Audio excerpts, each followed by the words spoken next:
cheekbones, and his hair, which he'd shaved on the sides, had darkened from its previous sandy brown.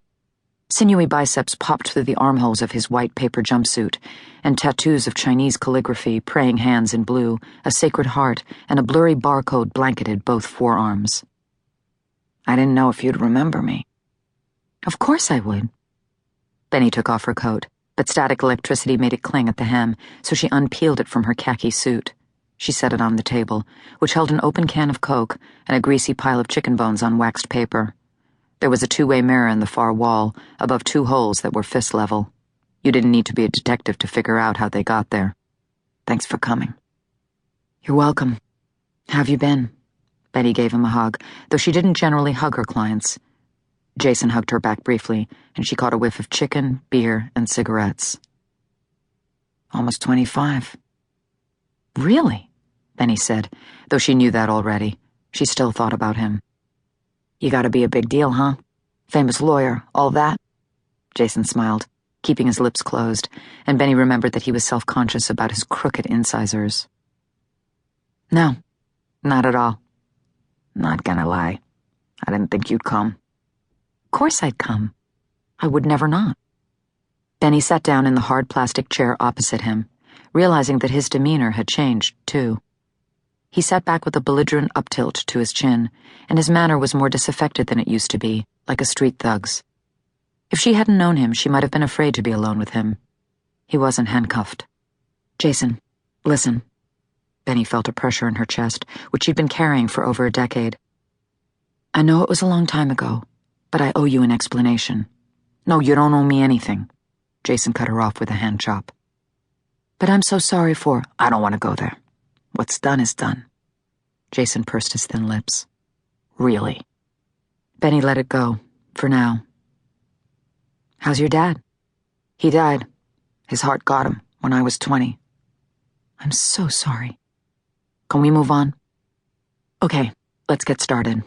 Bennie bent down and pulled a legal pad from her bag, facing him. They were oddly close because the interview room was so small, its only contents the black table and two chairs, though Jason's was bolted to the floor. Look, Bennie, I'm not gonna lie. I can't pay you right away. Don't worry. It's on the house. Bennie wouldn't have dreamed of asking him for a retainer. She stopped short of saying, I owe you. You don't gotta do that. Jason ran a hand over his head. I'm no charity case, yo. Don't worry about it, yo. Jason didn't smile. But you gotta know, I'm not taking any deals. I didn't kill anybody. They say I did it, they gotta prove it. I didn't do it. I'm not guilty. Good.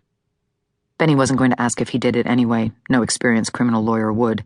Still, she'd never been comfortable with the don't ask, don't tell of the defense bar, which was only one of the reasons she'd gotten out.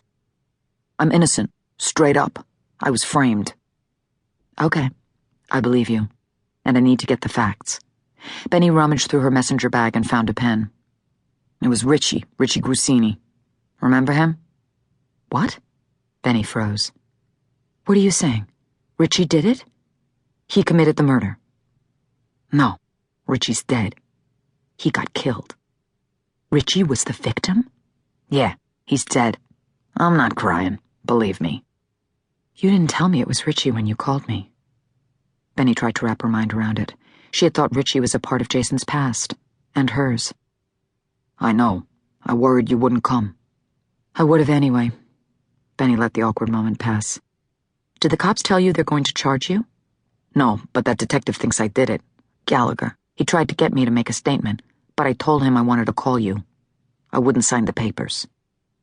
Bennie knew he meant the papers required by Miranda to determine a waiver of counsel, ironic given Jason's history. Let's get some background, so I'm up to speed. Jason, tell me where you live.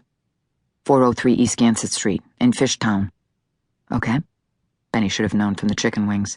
The homicide detectives thought the way to a confession was through a defendant's stomach. If he was from South Philly, they got cheesesteaks from Pat's or Gino's, and if he was from Olney, they got crab fries from Chickie and Pete's. The chicken wings would have come from Burns at Kensington and Lehigh. I live in a house with a roommate.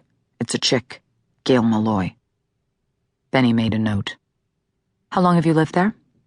Moved there 6 months ago, from home. Is she your girlfriend? No, I don't have a girlfriend. How about a job? I wait tables at Juarez, you know, the